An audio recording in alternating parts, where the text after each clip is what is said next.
我好像有好几年没有吃过糖三角了，那今天就做一个小时候经常吃的糖三角。300克面粉加3克酵母粉，1勺白糖，促进发酵。边倒温水边用筷子搅拌，等全部搅拌成絮状之后，用手和成一个光滑的面团。盖上一个盖子，让面团醒发至2倍大。再来调一个糖馅，150克红糖加30克面粉，用勺子搅拌均匀，放一边备用。面团醒好后，案板上撒一些干面粉防粘，把面团放案板上进行揉面排气。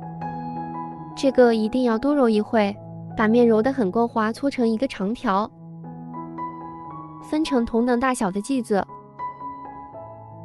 再把每一个小剂子给它稍微揉一下，轻轻地给它按扁，用擀面杖给它擀成皮，要比咱们平时包包子的皮厚一些。擀好后放入刚才调好的糖馅，按照我视频的手法给它捏成三角形，记得边缘不要给它捏死了，从边缘往下一点点给它捏紧，这样蒸出来的糖三角才会更加的漂亮。再把每一个角给它捏紧时，防止蒸的时候往外漏糖。包好后放在笼屉内2次醒发20分钟，冷水上锅，水开后蒸15分钟，焖5分钟。很快糖三角就蒸好了，每一个都是白白胖胖的。